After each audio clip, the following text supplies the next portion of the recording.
Halo semuanya, welcome back to channel Medo ID, dan kali ini kita kembali lagi untuk membuat folding table atau meja yang bisa dilipat. So, jangan kemana-mana, kita ikutin aja proses pembuatannya. Pertama, sebelum kita memulai, kita pertama ini mau buat untuk bagian dari rel atau dari bagian meja lipatnya itu. Nah, sebelumnya kita udah buat pola atau buat jignya ini, mal-malan untuk kita gunakan sebagai jalur dari trimmer untuk membuat jalur atau track dari meja yang akan kita lipat nanti ini guys.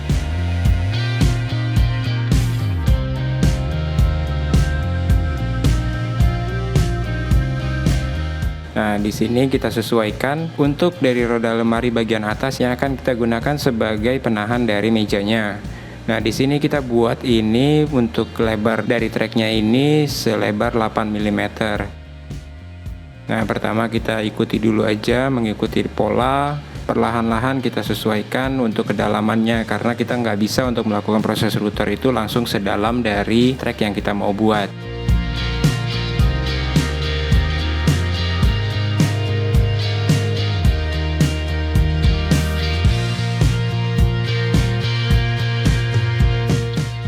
Setelah track ini kita lakukan proses bobok, kita juga harus amplas agar nanti tracknya ini bisa halus. Jadi nanti saat roda bergerak di antara rel ini, rodanya itu nggak akan nyangkut-nyangkut nih guys.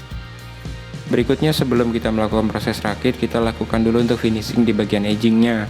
Di sini kita menggunakan edging PVC karena nanti untuk proses finishingnya ini kita akan melakukan proses duko. Jadi untuk bagian edgingnya kita memang biasakan itu untuk menggunakan edging PVC menggantikan proses dempul.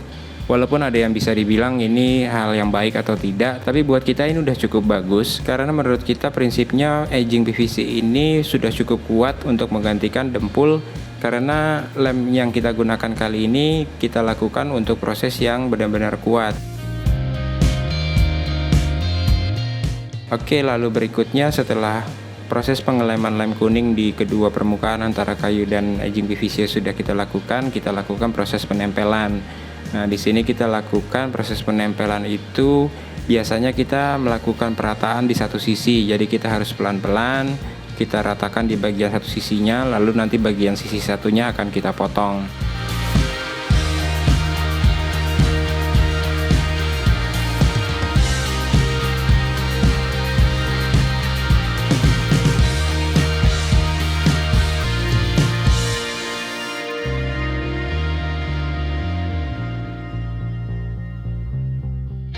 Setelah itu kita juga perlu melakukan proses penekanan karena agar edging PVC-nya ini bisa menempel dengan sempurna ke permukaan kayunya.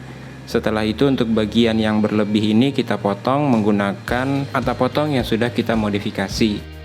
Dan berikutnya kita mau untuk melakukan proses pembolongan atau coak. Untuk bagian roda yang kita pakai ini adalah roda untuk pintu bagian atas. Nah, di sini kita coret dulu aja, kita sesuaikan polanya, baru nanti kita lakukan proses router. Nah, di sini kita membuat untuk rodanya ini di antara kanan dan juga kirinya, guys. Berikutnya kita ikuti aja pola garis yang sudah kita bentuk dari rodanya menggunakan trimmer. Teman-teman juga mungkin boleh menggunakan untuk router teko atau router yang lebih besar daripada trimmer. Tapi untuk trimmer saja menurut kita sudah cukup. Untuk proses pembolongan atau pembobokan roda ini memang perlu ketelitian dan kesabaran karena kita harus mengikuti garis yang sudah kita bentuk sebelumnya. Dan kita pastikan untuk roda pintunya ini sudah benar-benar pas. Berikutnya kita lakukan proses assembly atau perakitan. Kita rakit untuk bagian samping dan juga dari bagian topnya atau bagian atas dari meja untuk kabinet pertama.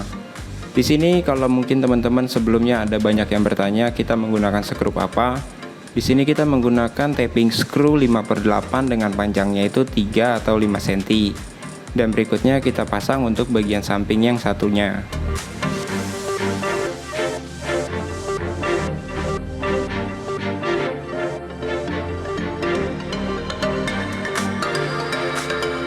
Berikutnya kita juga pasang untuk bagian belakang. Nah, bagian belakang ini berguna sebagai support. Jadi nanti bagian sampingnya itu bisa lebih stabil dan tidak gerak-gerak. Setelah itu kita lakukan proses tapping screw dari samping. Di sini teman-teman bebas menggunakan skrup dengan panjang 3 atau 5 cm. Dan berikutnya kita lakukan proses assembly atau perakitan untuk kabinet yang kedua atau meja yang bisa kita keluar masukkan.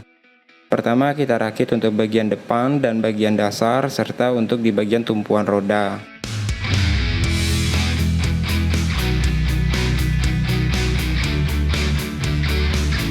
Dan berikutnya kita juga pasang untuk bagian depannya. Untuk bagian depan ini memang berbeda ukuran dibanding untuk bagian dalam-dalamnya, karena bagian dalamnya itu harus pas dengan lubang dari kabinet yang pertama. Dan berikutnya kita pasang juga untuk partisi di bagian tengahnya.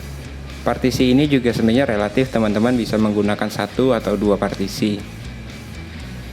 Berikutnya kita hanya lakukan proses tapping screw dari samping.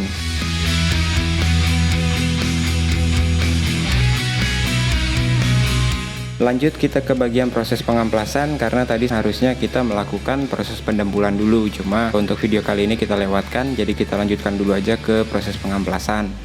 Nah, di sini kita harus pastikan setelah proses pendempulan, untuk proses pengamplasan ini kita pastikan permukaannya benar-benar rata dan halus.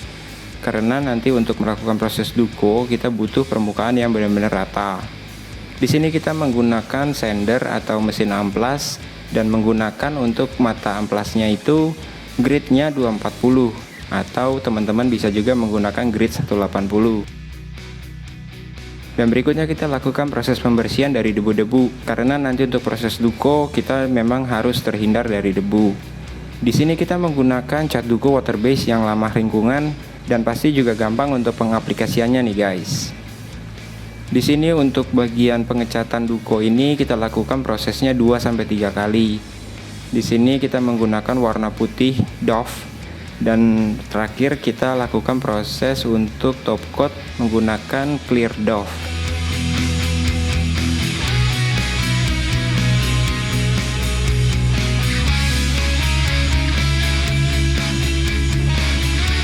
Dan seperti inilah hasil yang sudah kita kerjakan dan juga kita lakukan proses finishingnya. Untuk bagian kabinet pertama, kabinet kedua, dan juga untuk dasar mejanya.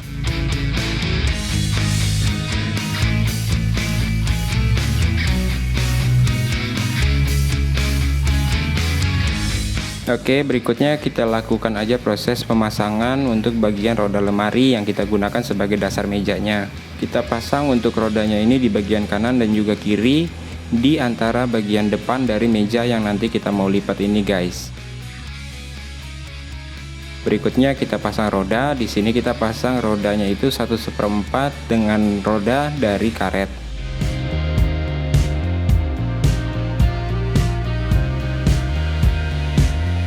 Berikutnya kita juga pasang engsel kupu-kupu yang nanti sebagai berfungsi untuk melipat meja dan juga sebagai penahan dari mejanya itu.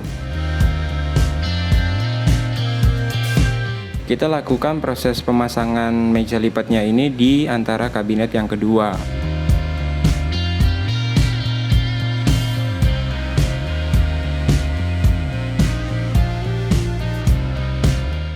Oke, dan berikutnya kita coba pasang aja kabinet 1 dan kabinet 2-nya.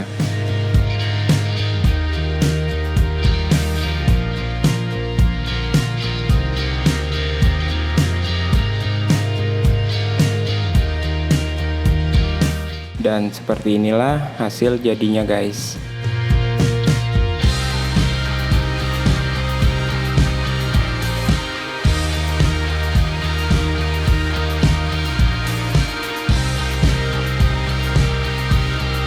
Oke, terima kasih sudah menonton video ini. Buat teman-teman yang nggak mau ketinggalan proses pembuatan furniture atau tips-tips seputar interior, hal-hal yang bermanfaat seperti custom furniture, furniture space saving, dan lain-lain, teman-teman juga boleh subscribe channel ini biar nggak ketinggalan. Hidupkan juga lonceng notifikasinya. Sampai ketemu di video berikutnya. Maju terus, woodworking Indonesia.